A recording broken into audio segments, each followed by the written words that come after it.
Bapak, Ibu, dan saudara-saudaraku yang kekasih dalam Tuhan, puji Tuhan atas kehidupan yang boleh kita alami dan kita rasakan di akhir pekan ini. Semua karena anugerah, semua karena cinta Tuhan bagi kehidupan kita sekalian. Kita akan menikmati kebenaran firman Tuhan hari ini dari Matius pasal yang ke-22 ayat 23 sampai 33. Marilah doa. Terima kasih Bapa di sorga atas kasih dan anugerah-Mu yang boleh kami alami, kami rasakan dalam hidup ini. Engkau baik, sungguh baik, Engkau mengasihi kami, Engkau mencintai kehidupan kami. Kami akan mendengarkan kebenaran firman-Mu, Roh Kudus tuntun kami semuanya, sehingga kami boleh menikmati kebenaran firman Tuhan hari ini. Di dalam Kristus Tuhan kami berdoa. Haleluya. Amin. Firman Tuhan dari Matius pasal 22 ayat 23 sampai 33. Firman Tuhan berbunyi, pertanyaan orang Saduki tentang kebangkitan. Pada hari itu datanglah kepada Yesus beberapa orang Saduki yang berpendapat bahwa tidak ada kebangkitan. Mereka bertanya kepadanya, Guru, Musa mengatakan bahwa jika seorang mati dengan tiada meninggalkan anak, saudaranya harus kawin dengan istrinya itu dan membangkitkan keturunan bagi saudaranya itu. Tetapi di antara kami ada 7 orang bersaudara. Yang pertama kawin tetapi kemudian mati, dan karena ia tidak mempunyai keturunan, ia meninggalkan istrinya itu bagi saudaranya. Demikian juga yang kedua dan yang ketiga sampai dengan yang ke-7.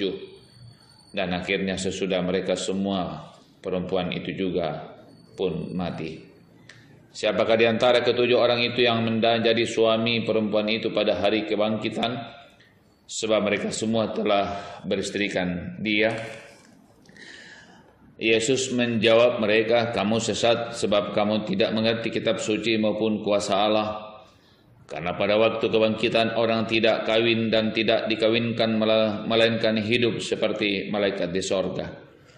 Tetapi tentang kebangkitan orang mati, tidakkah kamu baca apa yang difirmankan Allah ketika ia bersabda, Akulah Allah Abraham, Allah Ishak, dan Allah Yakub.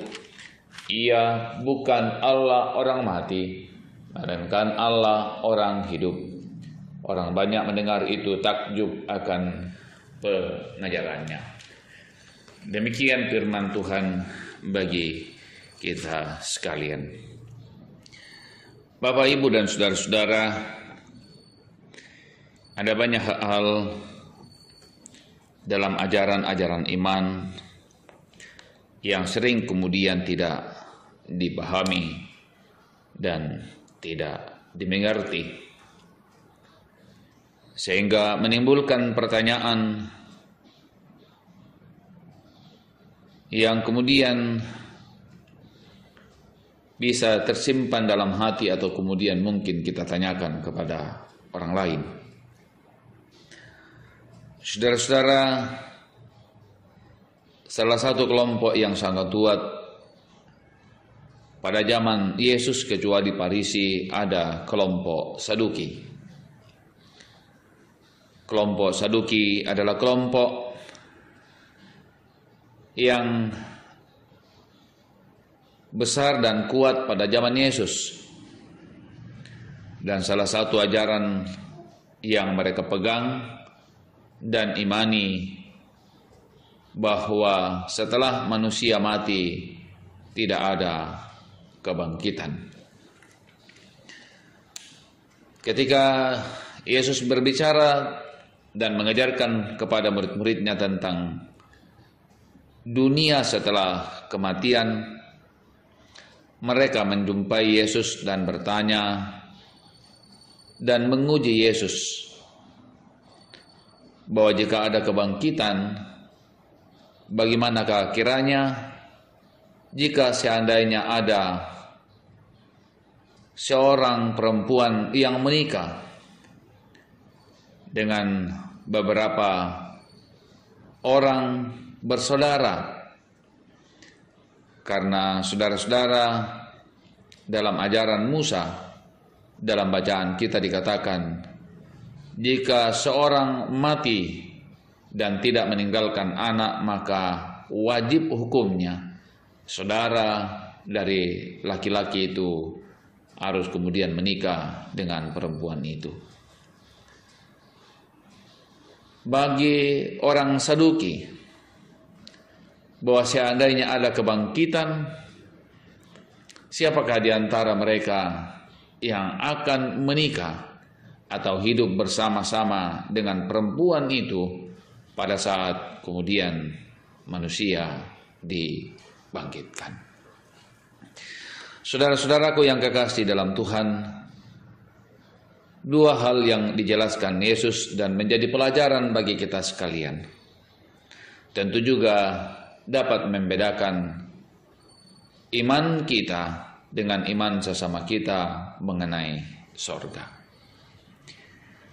Bagi Yesus, dan itulah inti ajaran kita, bahwa sorga itu bukan kawin atau mengawinkan, tapi orang-orang yang dibangkitkan setelah kematian, hidupnya bagaikan malaikat, tidak lagi kemudian bicara tentang kawin dan mengawinkan, tapi hidup seperti seorang malaikat. Yang kedua, saudara-saudara, Allah yang disembah oleh Israel, Allah yang hidup. Dalam bacaan kita, Allah ya Abraham, Allah Ishak, dan Allah Yakub.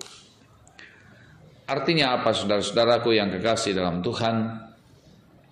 Ketika kita bicara tentang manusia, maka kita bicara tentang kehidupan. Kita bicara tentang kehidupan di dunia ini, dan juga bicara tentang kehidupan kekekalan. Ketika orang-orang Saduki tidak memahami bahwa kemudian ada kebangkitan setelah kematian, Yesus menegaskan, karena Allah itu adalah Allah yang hidup, maka sesungguhnya ingin menjelaskan bahwa di balik kematian ada kehidupan.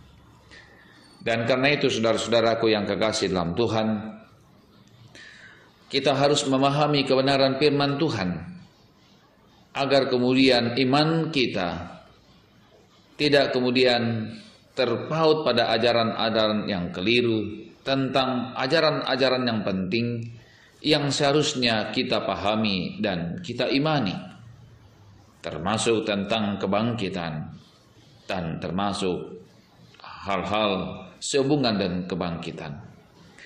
Dan karena itu, saudara-saudaraku yang dalam Tuhan, mari jalani kehidupan dengan iman yang benar, iman yang bertumbuh, dan iman yang berbuah kepada Allah yang hidup, Allah yang memberkati dan menopang perjalanan kehidupan kita. Amin. Marilah berdoa. Bapa di sorga, terima kasih atas kasih-Mu, terima kasih atas cinta-Mu, terima kasih atas kebaikan-Mu yang boleh kami alami, kami rasakan dalam hidup ini. Engkau baik dan sungguh baik, Engkau menyatakan kasih sayang-Mu bagi kami. Kami bersyukur dan bersuka cita bahwa kami boleh sehat dan boleh kuat, boleh sukacita hari ini. Diizinkan Tuhan untuk menikmati hari-hari hidup kami. Kami akan menjalani kehidupan kami hari ini. Kuatkan kami Tuhan, sehingga kami mampu menjalaninya bukan karena kekuatan kami, namun karena anugerah, karena kasih, karena cinta, karena kebaikan Tuhan yang berlimpah bagi kami. Terima kasih Bapa di sorga. Ini doa kami, ini permohonan kami. Di dalam Kristus Yesus kami berdoa. Haleluya, haleluya. Amin.